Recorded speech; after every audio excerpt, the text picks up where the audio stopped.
អ្វីបាក់កូនមិនយល់ទេពេលនេះត្រកូលលេងរបស់យើងក៏មានសមត្ថភាពទៅតាំងជាមួយត្រកូលកូនប្រញាប់រៀបចំអីវ៉ាន់ទៅចេញទៅលាក់ខ្លួនមួយរយៈសិនទើបជាការល្អគ្រាន់តែជាត្រកូលតូចបីនឹងសោះលោកពូឲ្យតែលោកពូព្រមឲ្យបងលេងហ្វេនរៀបការជាមួយខ្ញុំរឿងនេះខ្ញុំនឹងជួយដោះស្រាយឲ្យចុះម្នាក់នេះជាអ្នកណាយើងគឺជាព្រះនាងនៃអាណាចក្រដែលឆែនលេងវ៉ែនចេញមកក្រៅភ្លាម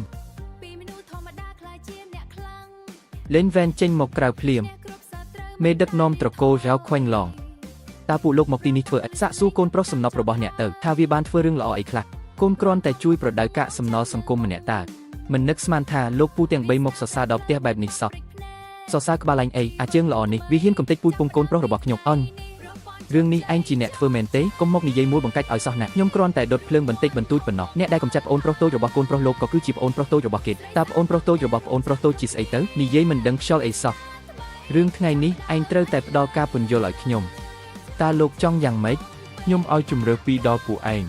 ទី1ប្រគល់អាជើងល្អនេះមកឲ្យលោកតានេះចាត់ការទី2ត្រកូលលីនរបស់ឯងត្រូវលះបង់តំណែងម្ចាស់ក្រុងដោយខ្លួនឯងយល់សប្ទៅក្នុងពេលដែលលោកប្រដៅកូនមិនបានល្អលោកតានេះនឹងជួយប្រដៅកូនលោកជំនួសវិញថ្លាមធំមែន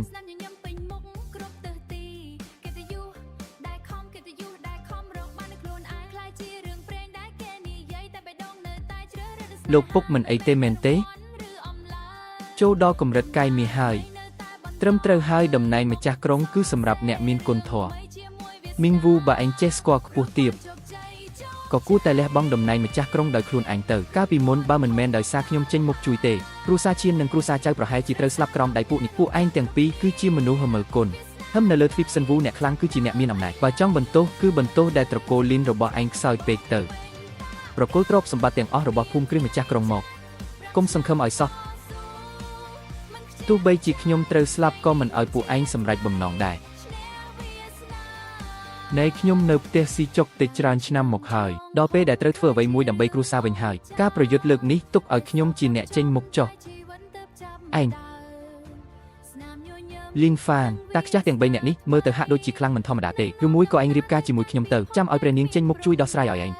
បើអ្នកពិតជាចង់ជួយខ្ញុំមែនមិនអីទេមកធ្វើជាដៃគូជាមួយខ្ញុំលោកម្ចាស់ទាំង3តើនរណានឹងមកមុនគេអាង៉ែតឯងនិយាយថាអីឯងចង់មកប្រកួតជាមួយពួកយើងមែនទេឲ្យតែពួកលោកឈ្នះខ្ញុំតំណែងម្ចាស់ក្រុងនេះត្រកូលលីនរបស់ខ្ញុំនឹងប្រគល់ជូនដោយរីករាយតើពាក្យនេះជាការពិតឬប៉ុន្តែបើពួកលោកចាញ់វិញត្រូវដកទ្រព្យសម្បត្តិ3/10ក្នុងត្រកូលមកឲ្យខ្ញុំ3/10ឬ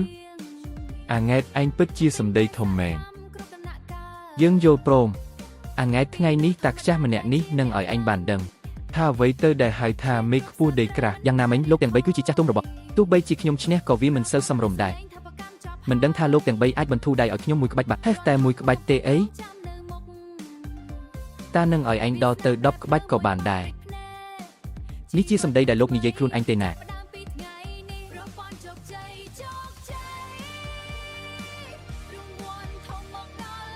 អាយ៉ាអាង៉ែតចាំមើលចុះអូហូMichael Jackson មែនពួកយើងឡើងទៅព្រមគ្នាកំចាត់វាទៅ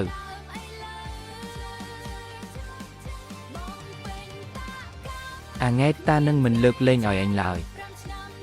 ដំបូងឡើយឃើញថាលោកមានអាយុច្រើនខ្ញុំមិនចង់ដៃកាចទេតែក្នុងន័យថាបើលោកចង់លេងច្រឹកកុំបន្ទោសថាបងប្រុសម្នាក់នេះចិត្តដាច់ឲ្យសោះ